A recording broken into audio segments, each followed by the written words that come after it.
Warning. This podcast may contain strong languages for mature audiences. Viewer discretion is advised.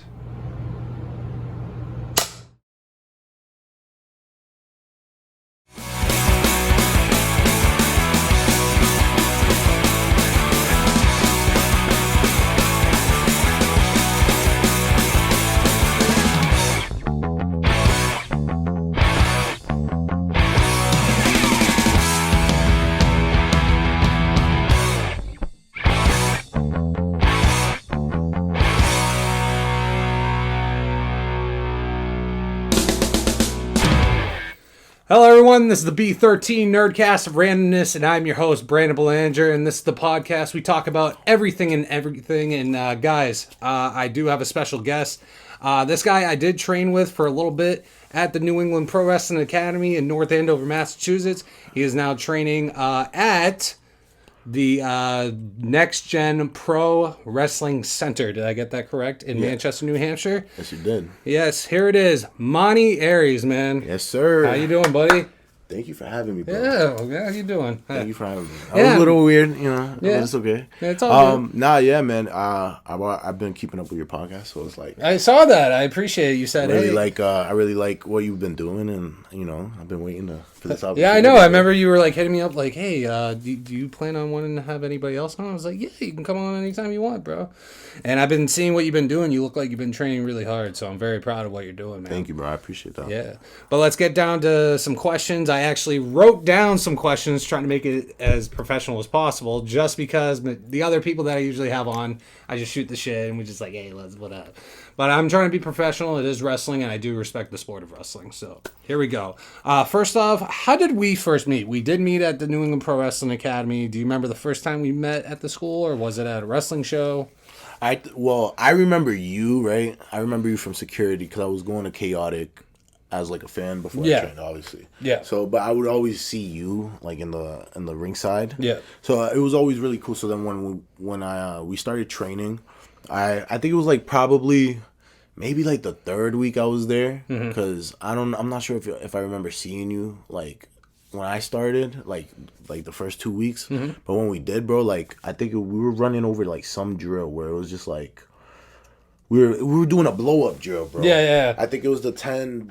What is it? 10. I always mess this up. 10, 8, 6. Yeah. Bro, it was the first time I had ever did it, bro, and I remember like I was so blown up, and like you saw me like there huffing and puffing, and you're just like, man, just like you were one of the few like people that actually just kept like, yo, keep it up, bro. You know what I'm saying? And I respected that, and that always called me. You and Sean Keegan, bro. Like, Sean Keegan's the man, dude, bro. I love that man. And so yeah, like after that, bro, I think it was a few other times when we do those little workouts. Yeah, we'd always be like the partner. Sometimes. Yeah, especially like I remember we were doing like the push-ups and like the slapping the hand deal. Yes. And I was just like, God. And I just kept like trying to motivate you. I was like, you got this, bro. You got this. Dude, you got this. Dude, it was so rough, dude. But like that's what I needed, bro, and I always appreciated that for sure, man. And the thing is too, and again, nothing against like heavy set people. It's very hard for guys your size. But for what, like I said, man, for what I'm seeing, you're doing a freaking awesome job, and keep up the grind. I'm very proud of you, bro. Seriously. Right now. All right, so the next question I got for you is, where'd you come from? Where did you grow up, my man?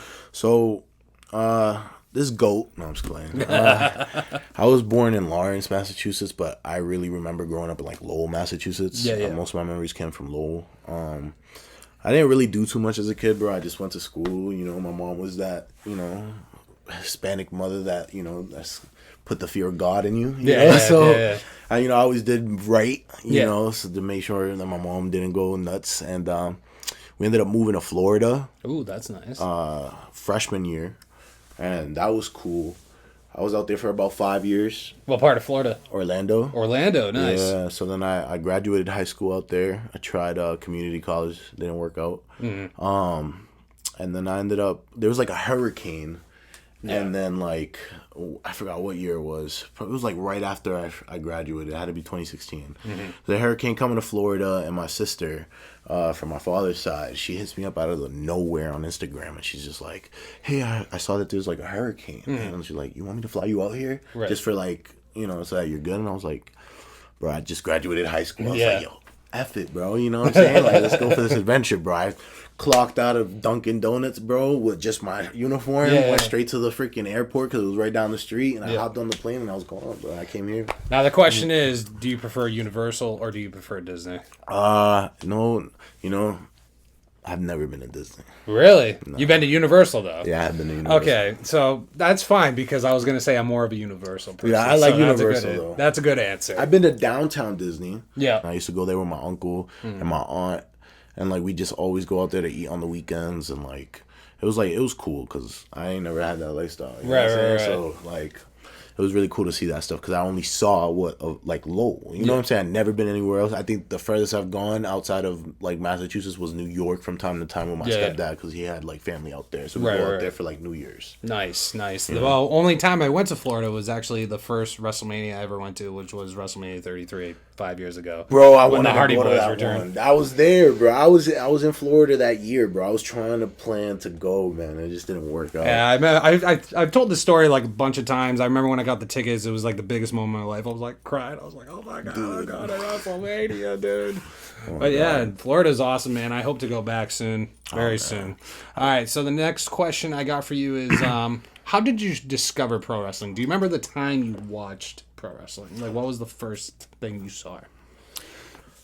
The first vivid memory, I think, that I could just remember off the top is, like, as a kid, bro, it's like, I think when SmackDown had the fist, and, like, it was, like, something with, like, I think it was, like, Biker Taker, and, like...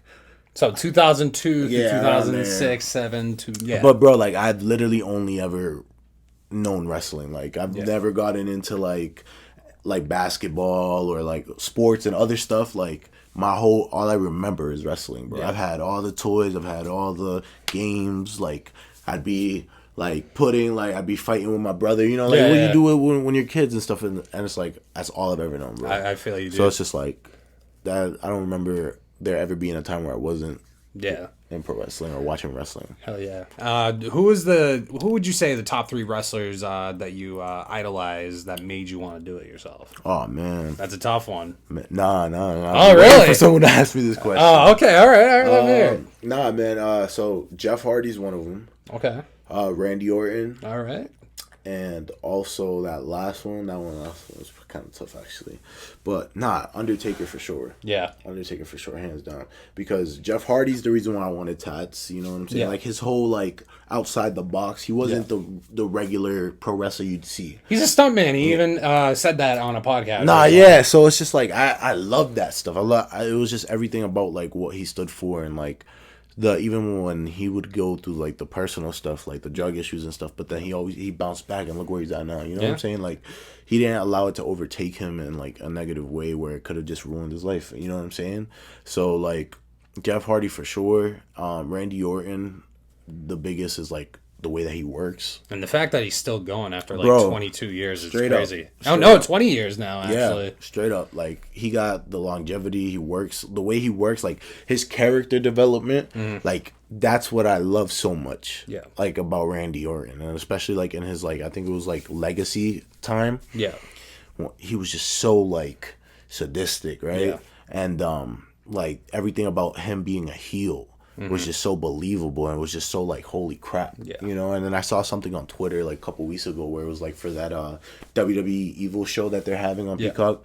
It was like how he kind of puts himself or changes himself to mentally to get into that heel jerk mode, and he does like this thing where he just holds in all his breath, the blood rushes to his head, and he just like he just loses it, and he just watches. And it's crazy because he's a legit nice guy in real life. Yeah, bro. I heard I was listening to the Out of Character podcast that he had with Ryan Satin. So it was like when you hear Randy Orton talking like regular him human being. Yeah. But when he's in character and that switch, that way to make it feel believable is so insane, bro. And as like a wrestler now, I appreciate even more. Yeah. You know what I'm saying? And that's what I strive to try to be. I study that. Hell yeah. Now, the question is, would you say he was better as the Legend Killer when he first started, or do you like the Viper? Which one do you like better?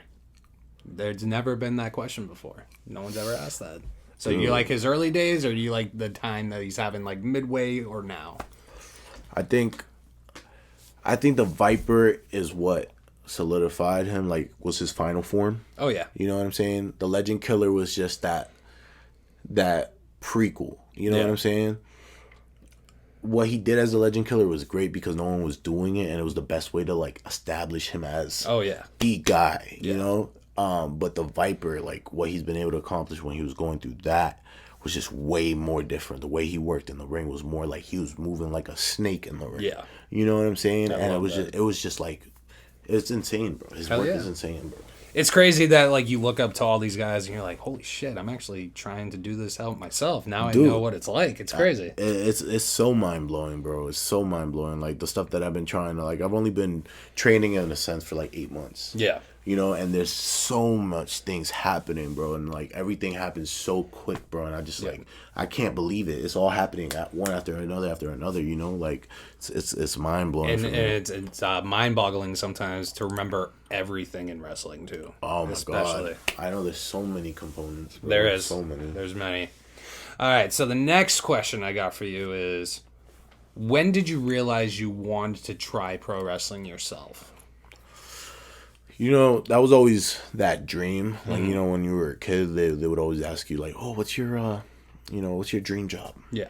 I always said a wrestler. Yeah, just like everybody. Always. And I always kept to it, but, like, I didn't know how attainable it was. You know what I'm saying? Like, compared to music, for me, it was harder to, like, try to get into that shape to be able to do stuff in the ring and like be able to actually do it and even find a place to do it. Yeah. So like I think it was about like a year ago, maybe a year and a half ago now, I was talking with my boy Kenny and like we were discussing like backyard wrestling, right? Yeah.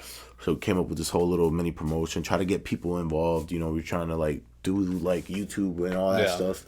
And you know, it didn't stay consistent and I was getting tired of it and I was just like, man, like I really want to do this. Right. Just from that. So I looked it up, and then that's what led me to, like, NEPWA. So, like, I've always wanted to do it, but, like, I really, like, made that decision and looked and figured out a way to do it, like, a year and a half ago. Now, was it crazy to figure out, or to find out, I should say, that all the great wrestlers that have trained from the New England Pro Wrestling Academy, and you're like, holy crap, there's a lot of great stars there. Huge names, bro. You got Sasha. Kofi Kingston. Kofi.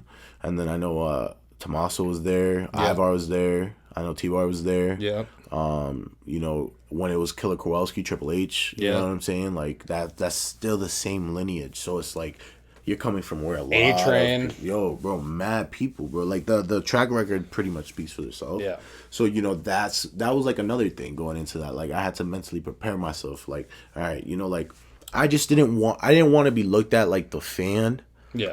That just comes in and tries it and then like it doesn't work out and then you know and not trying to interrupt you there, but I feel you because I went through the same thing. When I went in there as a fan and I was like, yeah, this should be easy. I got this. It is not easy. I will tell you that right now. It is the hardest thing I probably have ever done. Even MMA fighters that I know even tried it and they even said it's the hardest thing they've ever done. Nah, yeah, and it's just like it's like it all comes down to like for me is like when I started making music, I started pursuing that and making that serious. So like I didn't want anything to be looked at as a hobby. You know what I'm saying? So like I wanted to put my 110 into it. Yeah. And so that was like me making sure that I could show the people there that I'm serious about this and I want to be serious about this and I like I feel like this is what I need to do. And I can see it, dude. Trust me. I can fucking see it. Yeah, you're fucking killing it, man. I can't stress it enough, man. Thank you. And I'm not just saying it because I know the guy. Like, he's actually doing a very fucking good job for what I've seen. So, keep it up, dude. And so, on the rap career, that was the next question I was going to ask you. How'd that all come about and what made you want to become a rapper and... rapper, and what were the influences on wanting you to become a rapper yourself? So like rapping, man. So I've always loved music. I've always been like music has always been that safe place for me when I've been like in emotional states or just really happy, you know. It's been that kind of outlet for me. I didn't start pursuing music until like it wasn't even technically music. I've always liked to write poetry. Right. So like I got into poetry in like 7th grade, and I would always do that as an outlet when I, just to do stuff, and then I started getting into church, and then I was in church, and we were doing like a talent show, and one of my youth leaders was like, "Hey man, you should try to like write something," and I was like, "Oh, like I'm a little nervous," and I was like, bump it, I'll just do it. So I wrote a spoken word, and then I performed it, and then everybody loved it. And then after the service, one of the people came up to me, and he was like, "Man, you should put a beat over that." Yeah. It's like, "Yo, I could bring you to my house. We could, do something up." And I was like, "All right, cool." Nice. So then we tried it. It was something like, it never saw the light of day to nobody, Yeah. But it was something that was like the little seeds that started everything. And then I wasn't really sure. Like I started like around like 17, 18. Yeah. And when I wanted to pursue it, I was struggling with the understanding of that. Yeah. In order to, make money, you got to spend money. Yeah.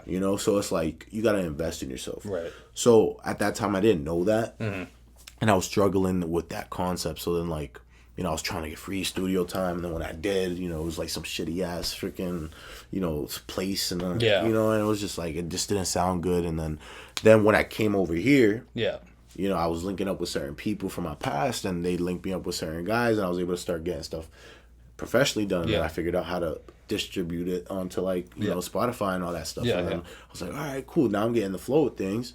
I'm writing a little more. I got a nice little studio spot for a good price. I'm gonna keep doing it. I eventually ended up dropping like a music video. I dropped like a mixtape. And did you perform in front of anybody? Oh yeah, man. I did stuff in Florida. I was doing a lot of like live shows in Florida. I was doing open mics, and then open mics turned into like doing like opening stuff for like festivals and stuff there.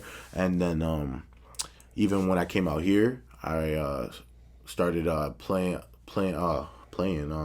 started rapping over in Brockton. Did a couple shows out there. Nice. And then I did this independent label mix competition out in Manchester, and I didn't win it, but I performed out there, did a whole set, and it was fun. I was been able to be in front of people, so I'm pretty comfortable like when it comes to like being on stage. So you're just a straight entertainer, my man. I'm trying. I think so, bro.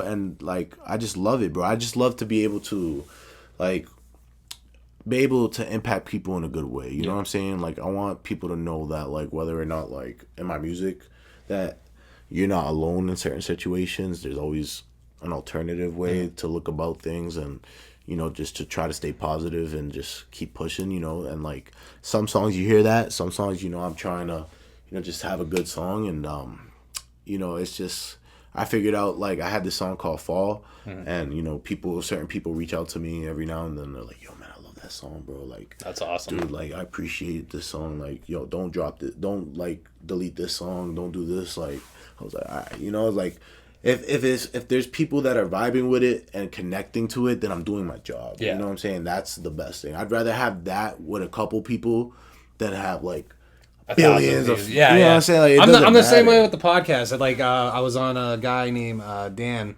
Boyela, if I pronounce his name right. Sorry if I got it wrong, Dan.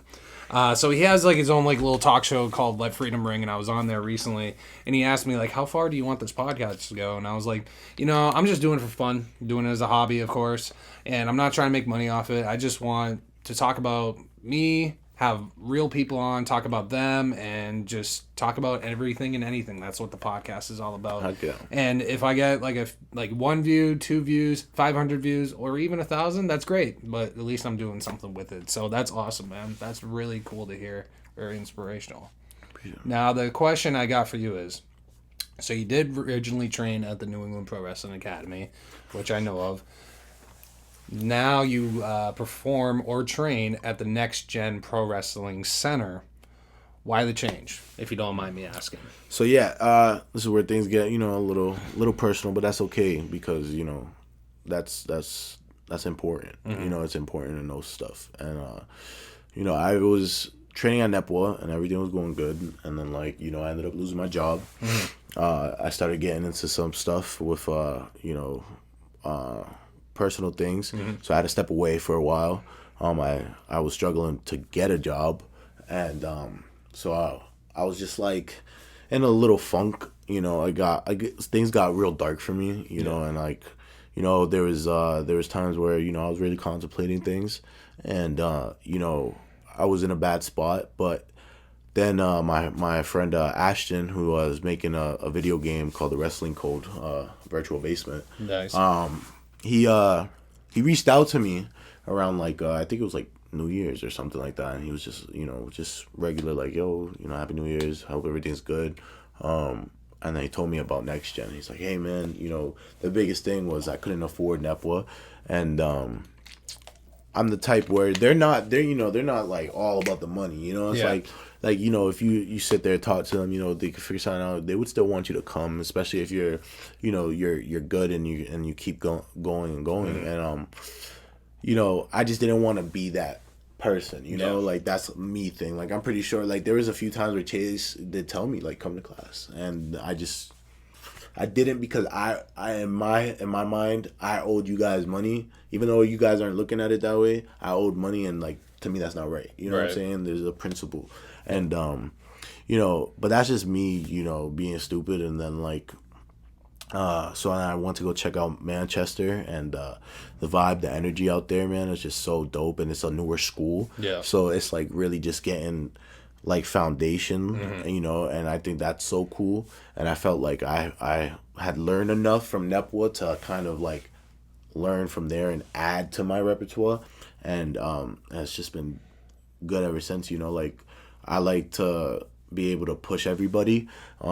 We over there, we try to make sure that everybody is like together, that nobody feels alone, that, you know, when somebody's just barely making it through that drill, everybody's there to freaking push them on. And then when they get out, you know, everybody's just there hugging them like, yo, they're freaking great, you know what I'm saying? And you know, it's all about that, being there like a family. And it's so cool to have that. And everybody there is just really cool and down to earth. And it's just like, you know, you got the trainers there, Bud. But it's like so wise when it comes to like character stuff. Oh like, yeah, I know. He's just like, he has that switch too. You know what I'm saying? Like what we were talking about with Randy Orton, like I've seen it in like training, like where he's like Bud the trainer, and then Bud the vampire, Nightbreed. You know what I'm saying? Like, and that's just like, wow. I'm like, I look at that and I'm like, holy crap, you know? And then even we got Sonny over there, Sonny Goodspeed, and then Coach Hollow, Mike Hollow. Man, that dude is so freaking wise, dude. He's so wise. He's like, I owe so much to like what I'm doing right now to that man. Because like there were so many things, the small little things, I couldn't quite understand it, but he made it so much easier for me to digest it and be able to apply it and then accomplish it. You know what I'm saying? And like, dude, it's insane. So like the minds there are like incredible. It's such a good place, man. Now the question is, I've only trained at Nepwa, so I know how the Nepwa training is like. What are the two, if you don't mind me asking this question, what's the difference between both schools for you, would you say? Okay, so like Nepwa, you know how like a training session goes down, you know? And, 100%. It's, you know, intensive little mini workout, and like then blow up drills, and then you get into, you know, working on stuff. At Next Gen, you know, they're not so on that, yo, like have that blow up. Like they want you to do that stuff on your own time. You know, because that's what you should be doing on your own time. And when you're here, it's straight up ring. Like, you know, we'll have like open ring probably for like the first like hour, because the class will start at 4. Then we start getting into stuff at 5, so we'll go do like blow up drills. We'll do like those 10-8-6-4 drills, and then we'll do you know, little pin drills, you know, running 10, sliding out, just a whole bunch of blow up drills, and then for like about, you know, good 30 minutes, and then the rest of the time, you know, we got 2 rings down. You know, beginner ring, people go to the beginner ring, bench ring, and just work on stuff. You know, we got trainers in each ring, just like making sure that everybody got everything on point. You know, and they we always work on little secret heat spots or just like hope spots or comebacks. Right now we're kind of in a mix of like trying to teach the class about like tag team wrestling, and that's like a whole nother beast in itself. And but like you're spending a lot of time in the ring. Yeah. And that's like what I love, because with that, bro, I've been able to like have these practice matches that like, bro, I've been able to do more than I even thought I could. Yeah. And it's insane. Yeah. And it's like with the style that I'm trying to portray, it's like mind blowing for me. So I think having all that ring time is so like important. And it's like I felt like it's kind of harder to have that more ring time, open ring time at NEPWA, because I think like not all classes are like 2 hours, but I think like some like one of them is like 2 hours, or like, is it? I don't know. I think it's like 2 to 3 hours. Yeah, like 2 to 3 hours, and it's like, so it's just that intensive workout, and then like you're already feeling like gone, for like the newer people. Once you're like, in there, you kind of like, that doesn't really phase you. But it's just like we spend a lot more time in the ring. That's and I noticed too, because I'm friends with some of the people that go to that school as well. I see you guys work on like a lot of character developing skills too. Like that's the first thing because the moment you step into that center, like that switch needs to be made. You know what I'm saying? Yeah. You like that way, if something comes up where somebody needs somebody, you're not gonna struggle to be that character. Right. You know what I'm saying? Because that's the whole point. That's what. If you don't have a gimmick, there's no point. Yeah. Right? Am I wrong? No. Like it's like, so it's important to have that and work on that. So like I've been like always working on gimmicks since like even before NEPWA. Like before I started NEPWA, I think I had like 3 gimmicks already in my head that I was already like seriously thinking about. And the one I'm doing now is the main shooter. Yeah. And that one is like, I love that one because it's a heel, but right now I'm a face because I'm debuting next Saturday. Yeah. And April 16th in APW Newburyport. That's awesome, dude. And I'm fighting Congo. Nice. So, I was crap, man. I just lost my train of thought. No, it's all good. It's all good. Holy crap. So what were we talking about? We were talking about the character developing. Yeah. So with that main shooter gimmick, like it's a mix of just like me, and you know how they say it, like turn time. You know, and it's just like he's a thug, he's a street thug. It's like the ring, that's my block. Yeah. You know what I'm saying? You disrespect my block, I gotta stand up. I love it. What I'm saying? Things throw down this break necks, get checks, the main shooter's shots always on point. Nice. That's the point, I love it. So it's just like working on that. I got Cashew making me some gear right now. That's awesome. So I got some shorts coming in. I got a t-shirt coming in too. That's awesome. So everything being legit. And it's just freaking dope, dude. That's pretty dope, dude. I'm very proud of you. You're getting your first match in APW.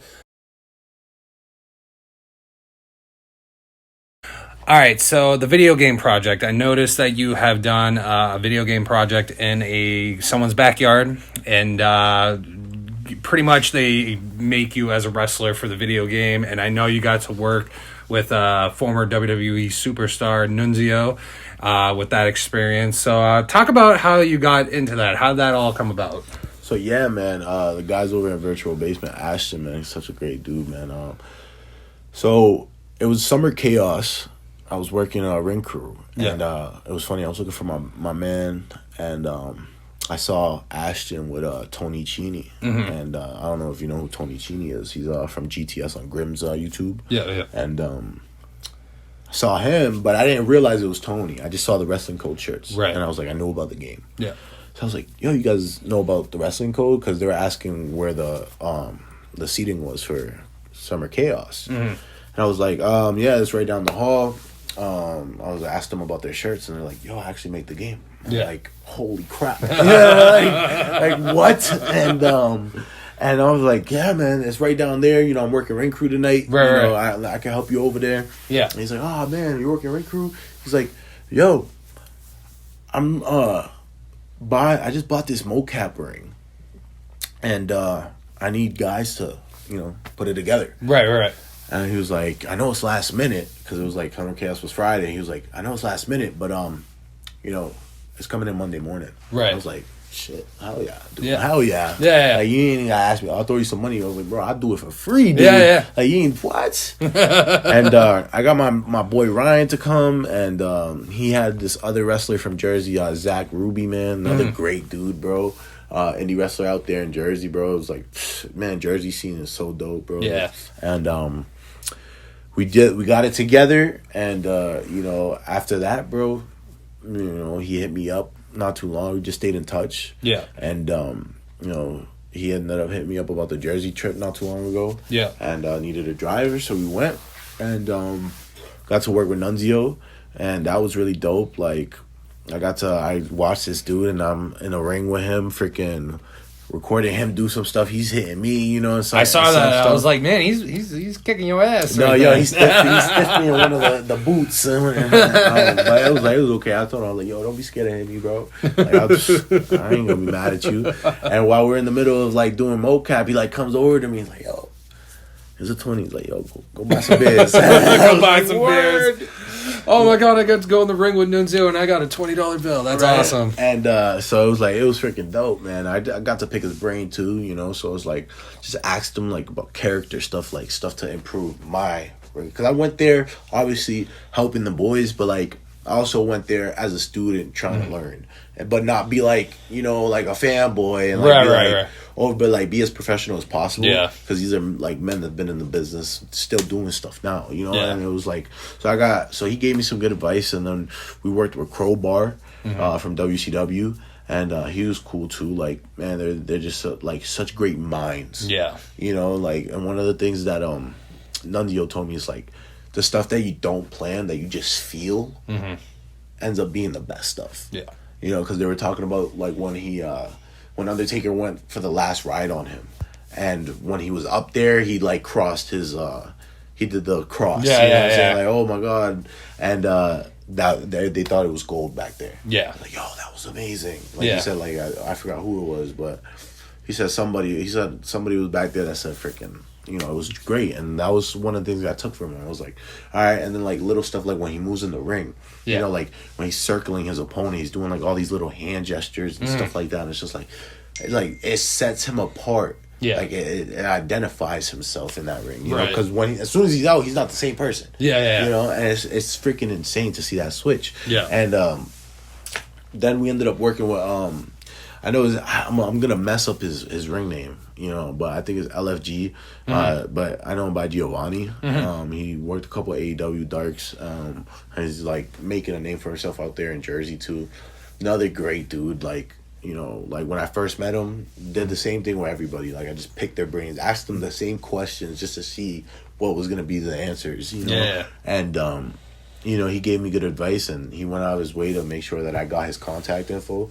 And he was like, "Yo, when you're ready, you know, hit me up. I can get you out here." You know, and I was like, "All right, bet." You know, and so right now, with this happening, bro, I'm just freaking. It was so dope, bro, and I think they're doing some more motion capture soon, and with that game, like. Man, that game's gonna be insane, bro. Like, it's gonna be like a Warzone type game, like where it's not they're gonna have a yearly release. They're just gonna release one game and then add stuff throughout the years.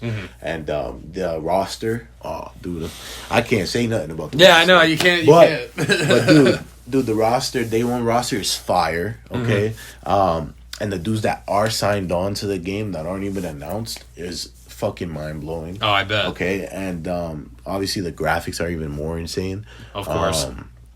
But like the difference from this game compared to any other wrestling game you're probably gonna play is like everybody's gonna feel different. Like Brian Malonis is in the game. Oh, really? Yeah. I don't know if I can say that right now, but he's in the game. All right. And and he's well, he walks with like this posture, you know, and he's gonna walk with this posture, and he's gonna walk how he would walk in real life because he's doing his own little stuff. Right. And that's what Crowbar's character is gonna move completely different than Nunzio and react to like shots way different than, you know, Tony Chini would in a match. Oh, yeah. You know, and so like that game is gonna be something else, and I'm so excited for what they got planned, the modes that they're gonna have, just the work that this dude has been putting in, because he's like a self-funded, developer.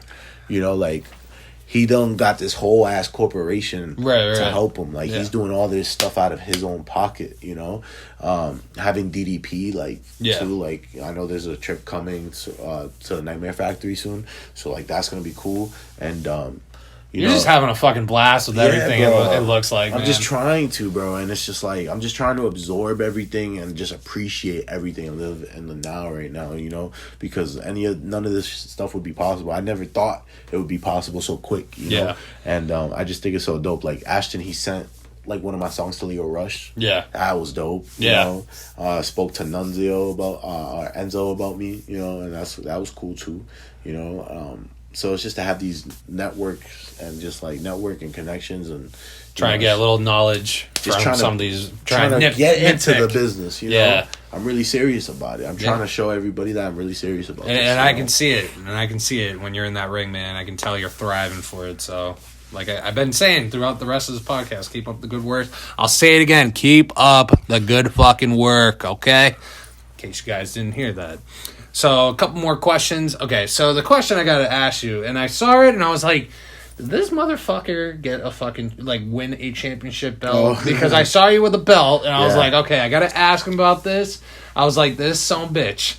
I'm happy for him, but I'm like, where the fuck did you get that? So, explain the championship belt, because I saw it must have been during a class match, I would assume. So, explain that belt, if you don't mind me asking. So that's the next gen world title. It's for the student showcases that we have on Saturdays. Mm-hmm. So, like, basically what we do is, like, run shows every Saturday, and it's, like, a continuous story. Okay. You know what I'm saying? Like a weekly show of Raw, Okay. And we just continue. So right now, the champion before me. So it's kind of like a practice show. Yeah. And we just keep to it, you know what I'm saying? And that way, when it's showtime, it's not hard to adjust and put on that, make that switch. I keep saying that switch. Yeah. That's the biggest thing, like, that I'm realizing as a wrestler, is just figuring out how to make that switch. Mm-hmm. And when I do, making it as real to myself and real to the people. Yeah. You know what I'm saying? And that's the biggest thing. So, backtracking. I lost my train of thought again, dude. We're talking about the belt. Yeah, the belt. Okay, yeah, belt. Yeah, so they ended up vacating the belt, so they put the belt on me.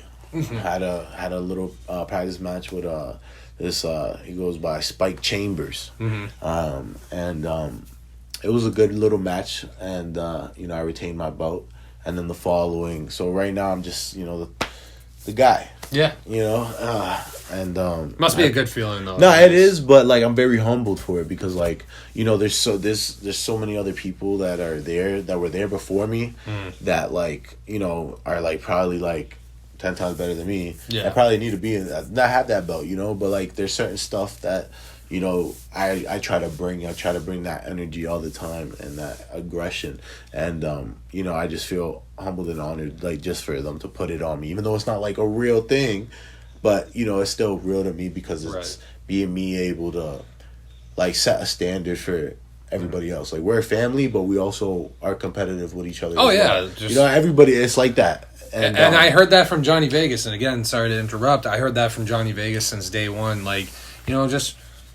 Again, you're here, you're friends, but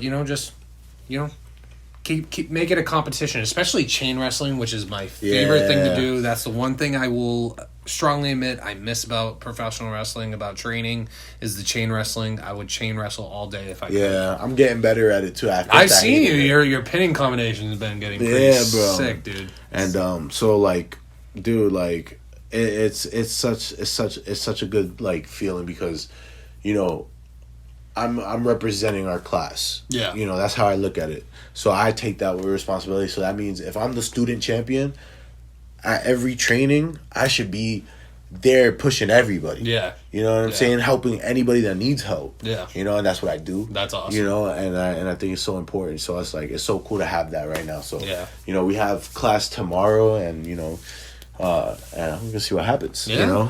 That's awesome, man. That's awesome. That's really awesome to hear.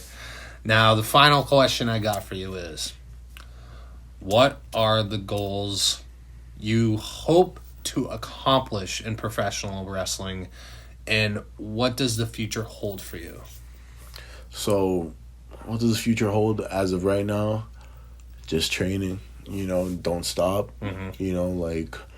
Everything stays with consistency, repetition, and it's just like just stay humble, and take whatever opportunity I could get. Like for example, I got that opportunity in APW on the 16th, and I'm so happy for it because like I've been busting my ass. Yeah, you have. I've gone through a lot of crap, and like to finally say that, bam, I have a wrestling match. Yeah. Like, not everybody could do it because not everybody can wrestle. You know what I'm saying? Like, there's so many people that come in and quit. Yeah. That can't keep up. Yeah. And it's like, something about it, like, it's something about, for me, it's something, I was having this conversation with my cousin earlier.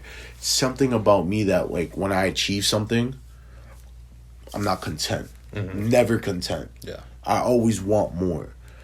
So, like, when I can't make it through a drill, all right, next time, try harder.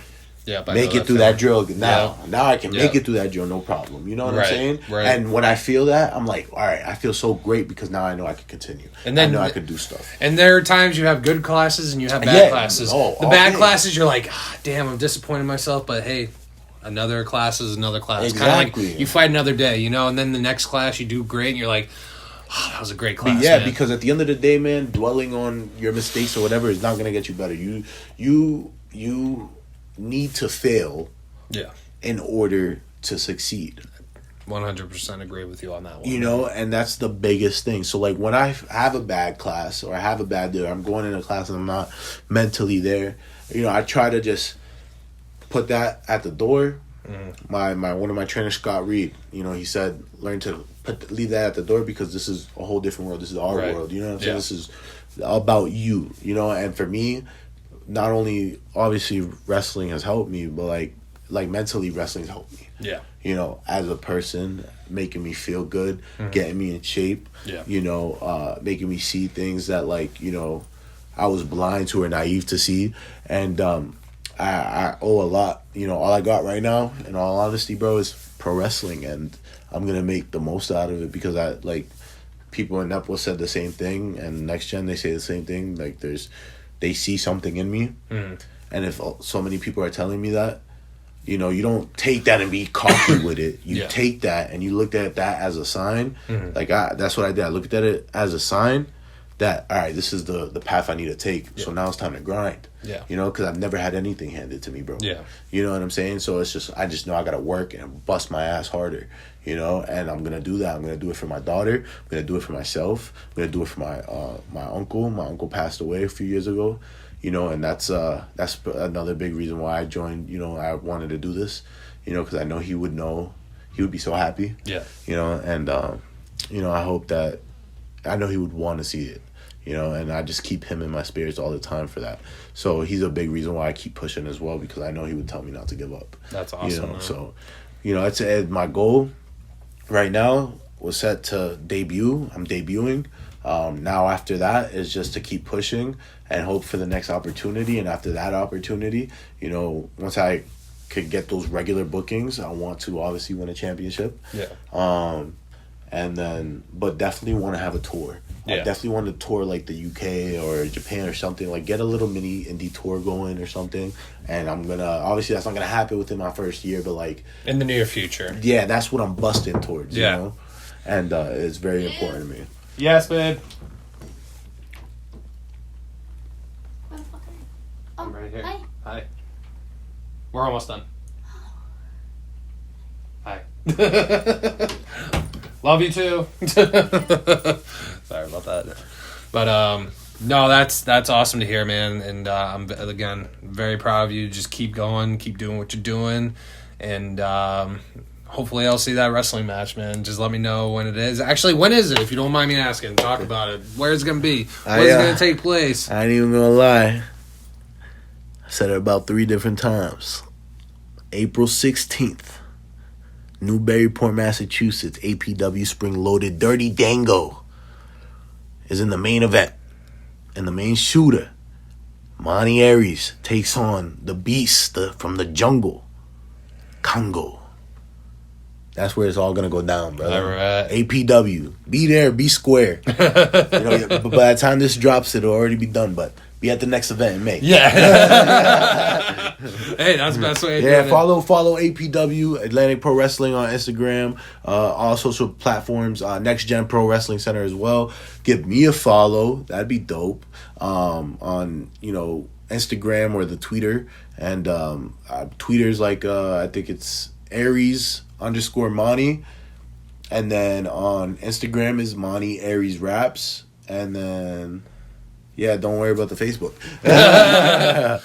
Well, I gotta say, man, it was a pleasure having you on, and I can't wait to see great things happen for you in the future. Man, I appreciate it, bro, and I'm telling you, you just keep up with this podcast, bro. Thank you. Consistency, the same way like pro wrestling, consistency is key, bro. And you will continue to grow an audience, bro, and you will be freaking at a point where, dude, you have a studio and you can just do this full time. I appreciate it. You know what I'm saying? Just stay to it, bro. I know you can do it, dog. I appreciate it, man. Hell yeah. Thank you very much, man.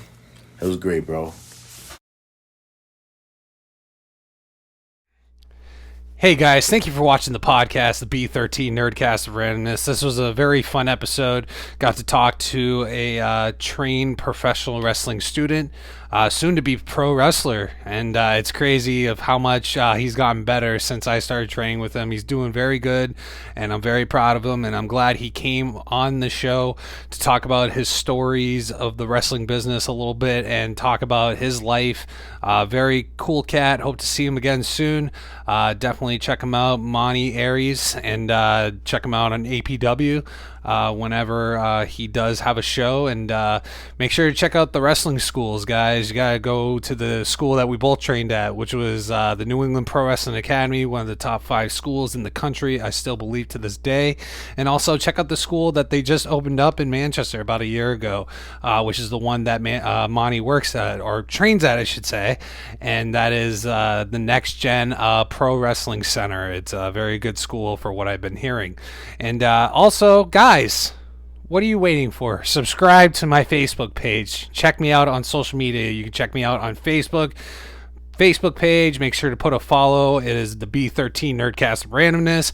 And also make sure to subscribe to the YouTube channel. It is www.youtube.com/B13 NerdCast of Randomness. And if you guys want to check me out on Instagram just to see when episodes are going to be up, or if you want to check out all the random stuff that I put on Instagram, it is B13 Nerd. And guys, again, thank you for watching this podcast. It means a lot to me. It's crazy that I'm on the 9th episode, and I'm doing the best I can to entertain you guys as best as I can and trying to bring the best guests on. And if I can, I'll just speak all day by myself. I really don't give a shit. But make sure to subscribe, follow, whatever the fuck you got to do. And this is the B13 NerdCast of Randomness, and I think it's time to let the dogs out. Ha ha.